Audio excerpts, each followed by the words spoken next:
Autonomous trucks, your news update, and home NFTs on this edition of State of the Bands Weekend, starting right now. Hello and welcome to Arbitrage, State of the Bands Weekend for February 12, 2022. I'm Joshua Stark. Mexico's president said Monday that French auction houses had gone beyond the pale with brazen sales of pre-Hispanic artifacts. President Andres Manuel Lopez Obrador said some auction houses had gone so far as to send Mexico's Archaeological Institute photos of relics asking if they were genuine so that they could sell them for more money. Lopez Obrador said that he had issued orders for the Government National Institute of Anthropology and History, known by its Spanish initials as the INAH, to stop responding to such requests. Global Wafers Company, who supplies silicon wafers to semiconductor manufacturers, said that it will invest $3.6 billion in facilities in Asia, the United States, and Europe after its attempt to acquire Germany's Siltronic AG failed. Sunday's announcement comes amid shortages of processor chips and other semiconductors that are disrupting auto manufacturing, smartphone, and other industries. Producers are announcing plans to expand output, which will boost demand for wafers. Global Wafers' bid to buy Siltronic fell through after German regulators failed to complete a review of the offer by a January 31st deadline. The Taiwanese company said the 100 billion new Taiwan dollars, $3.6 billion, earmarked for the purchase will go into expanding its production capacity instead. Ford Motor Company announced Friday that Google is joining the automaker's effort to transform a once dilapidated Detroit train station into a research hub focused on electric and self-driving vehicles. Also, Detroit and the state of Michigan have agreed to provide infrastructure and other support for the Michigan Central Innovation District that will include the defunct train depot and other nearby buildings in the historic Corktown neighborhood just outside downtown, officials said. Together, this is another sign that we are moving forward in a way that shows Michigan is in it to win, that we are going to lead in the mobility sector, that we are serious about developing high-tech and high-skilled jobs, Michigan Governor Gretchen Whitmer said during an event inside the old train station. Late last year, autonomous vehicle startup Gatik announced a big step. It eliminated the safety operator from behind the wheel of two self-driving trucks as part of its partnership with discounter Walmart. Now the Mountain View, California firm is looking to speed up the process of fully driverless truck operations in the next few years. The company stands apart from other autonomous delivery companies because it doesn't haul goods directly to shoppers. Rather, its autonomous trucks deliver groceries and other goods from big distribution centers to retail locations on fixed, repetitive short distances, a critical link to the delivery system. For example, Gatik's two fully autonomous driving vehicles for Walmart haul goods on a fixed 7.1 mile route in Bentonville, Arkansas, where Walmart's headquarters are based. More after this on Arbitrage, State of the Bands Weekend, including news, and we talked to Royce about this as well, so stick around for that. It's Thursday night, and you're grabbing drinks with some friends. Started off with a pitcher for the table, which quickly becomes two. There's pool. And there's the photo booth. All right, everybody squeeze in. Say cheese! Followed naturally by an order of wings. And another. Can we get some extra ranch sauce? Then there's the ceremonial nightcap. So what are we doing this weekend? And lastly, it's back to the car, which, if you're buzzed,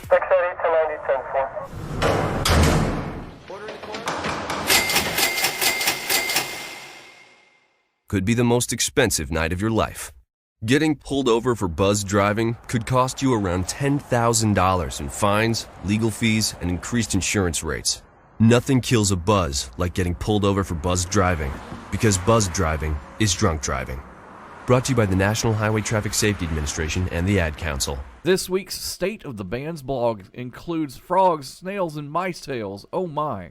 Home NFT, and Royce and I take a truck to Walmart. All this and more in this week's State of the Bands blog, available now at arbitragetrade.com.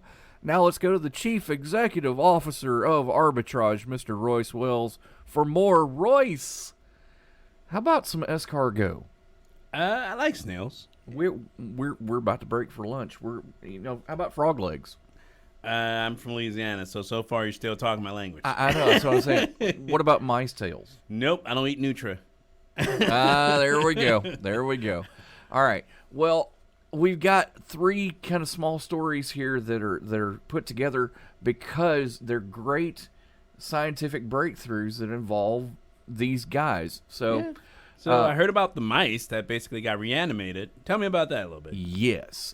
So, basically, scientists in Israel have successfully recovered movement in about 80% of their trial with mice that are paralyzed using... Oh, that could be nice for paraplegics if we can get to human trials. Yes.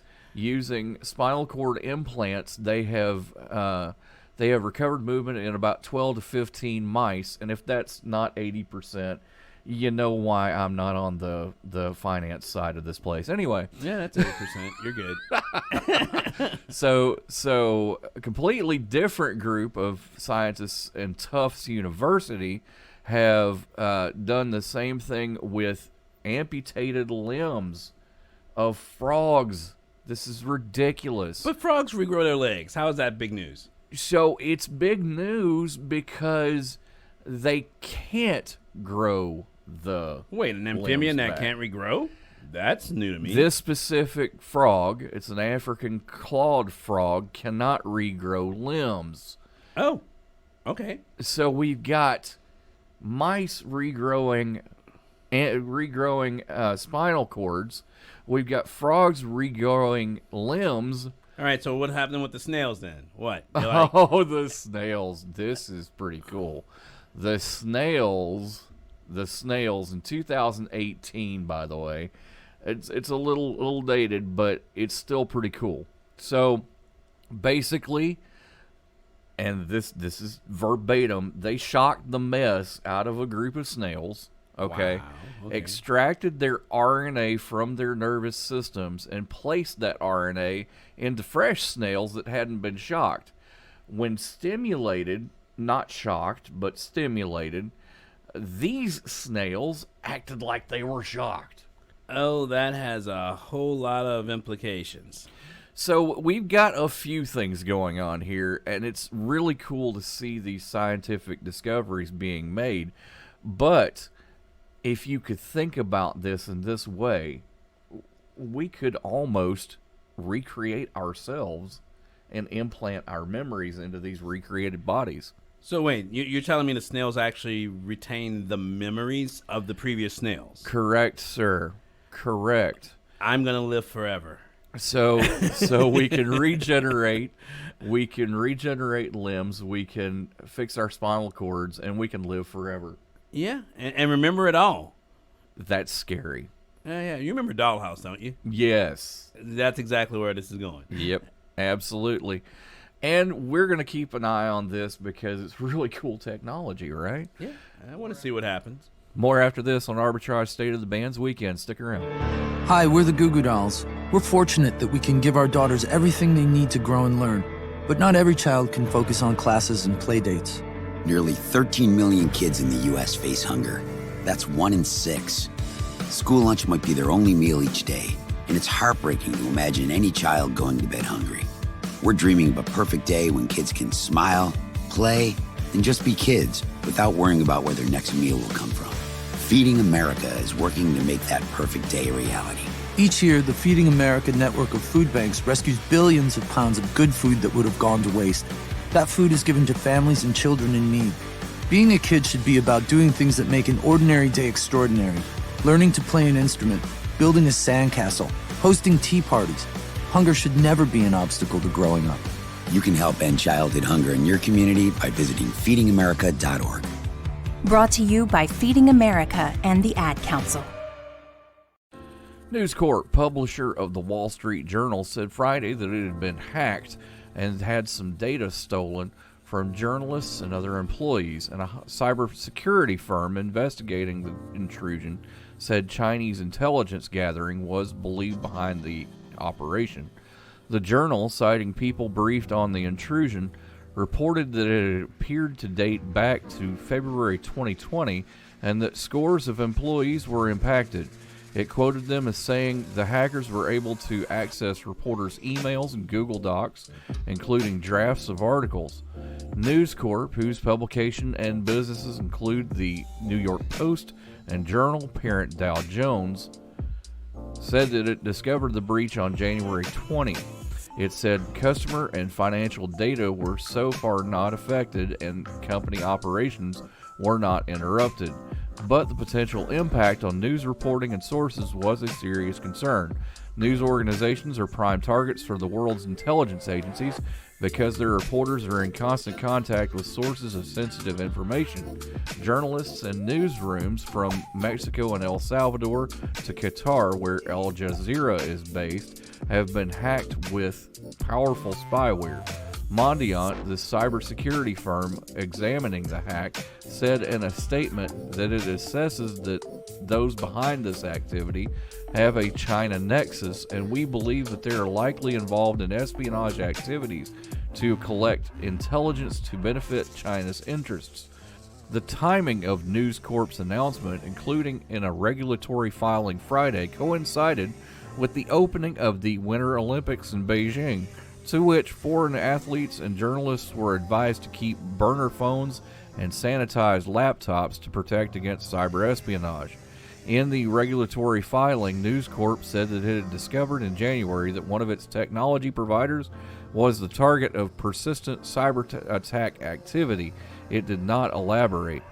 In an email to staff, News Corp said that the hack affected a limited number of email accounts and documents from News Corp headquarters, News Technology Services, Dow Jones, News UK, and New York Post. Our preliminary analysis indicates that foreign government involvement may be associated with this activity and that some data was taken, the email said.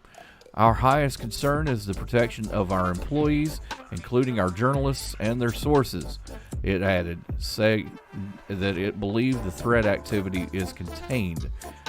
FBI Director Christopher Wray said in a speech this week that the Bureau opens investigations tied to suspected Chinese espionage operations about every 12 hours and has more than 2,000 such probes. He said Chinese government hackers have been pilfering more personal and corporate data than all other countries combined. While state-hacked Russian hacking tends to get more headlines, U.S. officials say China has been stealthily stealing for more valuable commercial and personal data over the last few decades as digital technology took hold. Major newsrooms, including the New York Times, against which a Chinese cyber espionage operation was uncovered in 2013, have previously been compromised. Runa Sandovic, former senior director of information security at the newspaper, said that while major newsrooms have shown a lot of progress in the last few years in helping their journalists navigate an increasingly hostile digital world, these efforts are not adequate to defend against a skilled and determined adversary like China. No word in the English language is less convincing than probably. Are you sure we should get matching tattoos on our first date? Sure. We'll probably stay together. Probably? It's been 23 minutes since I ate. I can probably swim. You should wait 30 minutes. Okay, now tell me what to do. Cannonball! Cramp! Oh, I have a cramp. I can probably hit the green from here. Probably. Can I get a mulligan? Ready to go? Hey, are you sure you're okay to drive? Yeah, I'm pretty sober. Yeah, I'm probably okay. Probably okay isn't okay, especially when it comes to drinking and driving. If you're drinking, call a cab, a car, or a friend. Buzzed driving is drunk driving. A message brought to you by NHTSA and the Ad Council. Royce, you know I'm looking for a house, and I hear there's this great property in Gulfport, Florida that's up. Nice. Yeah. We'll miss you, Josh. So what's special about this property is the fact that it is being auctioned off as an NFT. We're taping on Wednesday currently. Okay. It is being auctioned off on Thursday, so we'll have an update to this. Yeah, okay. But it is the first piece of U.S. real estate to be auctioned off as an NFT. That is kind of cool. So basically, how are they doing that? What are they doing? So here's the thing: when you buy an NFT house, let's just call it an NFT house, which is basically what it is. You are buying a company. Oh, so they enveloped it like an LLC or something? That's it. So it's an LLC that owns the house or the NFT associated with the house. So you're selling a company. Oh, that's brilliant. That's it. So, in effect, if you have enough Ethereum, and that's the only currency they're taking, and they're taking crypto. Very nice. In this auction, they're taking crypto. And the thing is that everybody who bids, the winner basically gets to own the LLC, which owns the house. Yes. Which has already had closing costs absorbed in it. The lawyers and stuff. Yeah. Basically all property taxes if anything happens to the house. That is a brilliant way to basically get all your write-offs. And all of a sudden, Royce is thinking about real estate. Hey, it's always an investment. I tell you one thing, this is going to change the face of real estate as we see it. I mark my words. Oh, yeah. Yeah. Because the thing is that right now, housing costs are so expensive. Yeah. You know? It's not just as simple as putting your $225,000 down for the condo that I want on Main Street. You have to pay all sorts of HOAs and fees and da-da-da-da-da. I've never closed on a house, so I can't tell you what all those things are. Oh, you write for days. Like, literally, you write a book. So I heard, researching this, that closing generally takes 75 days, but because of the housing market, it has closed to 50 days. Yeah. And there's a lot of research and due diligence that has to be done because basically make sure no liens on the property, make sure that the title's clean, make sure that it has to be appraised, it has to appraise for the right value. So yeah, it takes a lot of work. The only thing this does is technically you're buying a company as is. So yeah, you're buying a company. Not only that, but there's actually going to be an NFT within this NFT. There's going to be a mural painted by a local artist, which is an NFT that's going to be included in this sale, by the way. So that means the company has additional assets. So it's an NFT and an NFT. And because it's an LLC, it handles all the legal work. It handles the title deeds. It handles everything. And that's a beautiful setup. Also, just to not take up too much time, never put property in your own name. So if something happens to you, put it in a trust. Put it somewhere basically where it can pass, and the new owner just has to do it without getting inheritance tax. Never put anything in your own name. More after this. No word in the English language is less convincing than probably.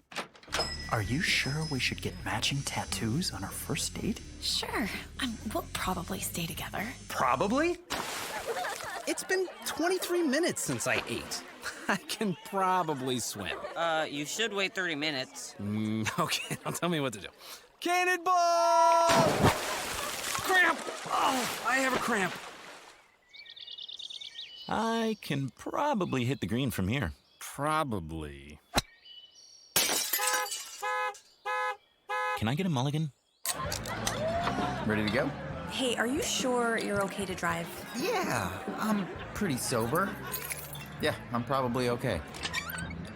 Probably okay isn't okay, especially when it comes to drinking and driving.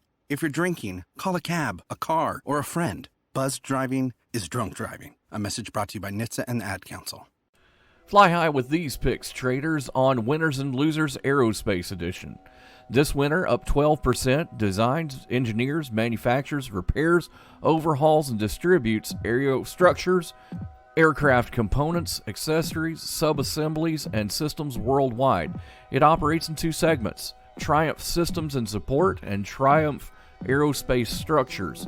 The company offers aircraft and engine mounting accessory drives, thermal control systems and components, cargo hooks, high lift actuations, cockpit control levers, hydraulic systems and components, control system valve bodies, landing gear actuation systems, electronic engine controls, landing gear components and assemblies, exhaust nozzles and ducting, main engine gearbox assemblies, geared transmissions and drivetrain components, and other aircraft components. Triumph Group Incorporated, symbol TGI, starts at $21.43 a share. Next, this winter, up 10%, holds concessions to operate, maintain, and develop airports in the southeast region of Mexico. The company operates 9 airports that are located in the cities of Cancun, Cozumel, Huatulco, Huaca, Veracruz, Villahermosa, Tapachula, and Minatitlan. It provides aeronautical services which include passenger aircraft landing and parking, passenger walkway, and airport security services. The company also offers non-aeronautical services such as leasing of space of its airports to retailers, restaurants, airlines, and other commercial tenants, catering, handling, and ground transportation services. Grupo Aeroporto del Sureste.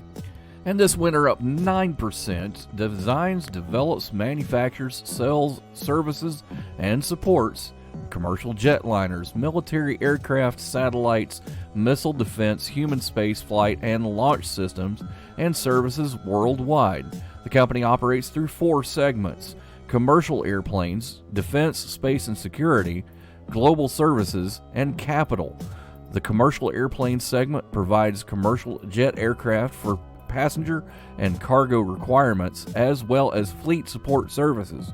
The defense, space, and security segment engages in the research, development, production, and modification of manned and unmanned military aircraft and weapons systems, strategic defense and intelligence systems, which include strategic missile and defense systems, command, control, communications, computers, intelligence, surveillance and reconnaissance, cyber and information solutions and intelligence systems, and satellite systems such as government and commercial satellites.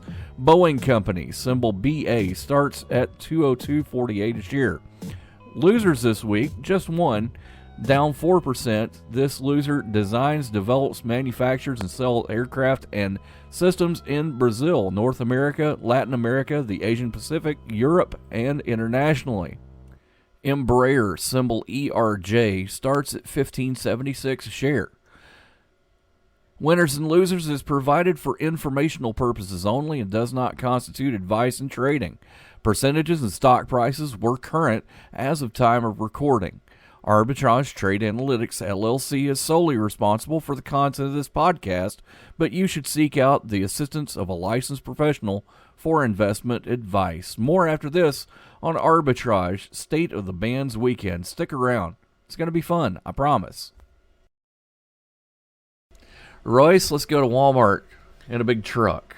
It can be a U-Haul? It can be automated. How about that? Ooh, so like a SUV, like a Tesla SUV? Nope.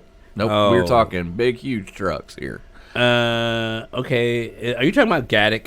So Gatik is an autonomous vehicle startup that I knew you were talking about Gatik. Yep. Especially since you have the notes for the stupid segment. Hey, no showing behind the curtain. What are you doing? So, these guys in California, they've gotten together with Walmart. Walmart, of course, is one of the biggest truck companies in the planet. There we go. We're going into lava mode. In the planet. So, will your powers combine? No. All right. This is an interesting thing because autonomous truck operations is a big look. We're looking at this. Yes. Bezos is looking at this. Elon's looking at this. And Walmart is leading the charge. Walmart's leading the way. Now, they've got 2 of these self-driving trucks right now. And what is happening is that they are traveling a short distance, okay? They have fixed locations, repetitive short distances. For example, one of the trucks travel a route that is a fixed 7.1 mile route in Bentonville, Arkansas. Where's Bentonville, Arkansas? It is the global headquarters for Walmart. Smart. So they're traveling this route, and that is why Gaddick really is separated from the pack, because autonomous vehicles, with Tesla, for example, they have their pilot driving program that basically takes a road and goes, here you go, here's a road, figure it out. Gaddick has these predetermined routes. With by the way, they have expanded their fleet to 25 trucks now, and they have partnerships with Walmart in Louisiana as well as Arkansas, LeBlanc Corporation in Ontario, Canada, and it expanded into Texas with some software and some robotics. It's very, very neat to see. Trucks can see 360, and nice. And they have this system that looks to be amazing. But what about that truck driver shortage? Is this how they're basically planning to address it? Man. There are 21 states currently that allow for driverless operation of a vehicle. So technically speaking, they can go into those 21 states and replace truck drivers. So we are seeing the shift. It's shifting. That's Automation is coming. That's it. These trucks can drive up to 300 miles at a time. And safety concerns, when you talk about point A to point B, a predetermined route, there is not a rush to try to safely drive with other vehicles on the road. So all I'm saying is, if I see Johnny Five throw out the seat and say, book him, Dano, or something. Johnny Five is alive. That wraps it up for this week's State of the Bands Weekend. Enjoy your weekend. We'll see you back here Monday. Arbitrage Trade Analytics, LLC, is a privately held market research company. Arbitrage Trade Analytics, LLC, is solely responsible for the preparation and distribution of the content of this podcast. The opinions offered in this podcast are for informational purposes only and are not intended to be investment advice. Seek a duly licensed professional for investment advice. For more information about the informational research and services offered by Arbitrage Trade Analytics, LLC, please visit Arbitrage Trade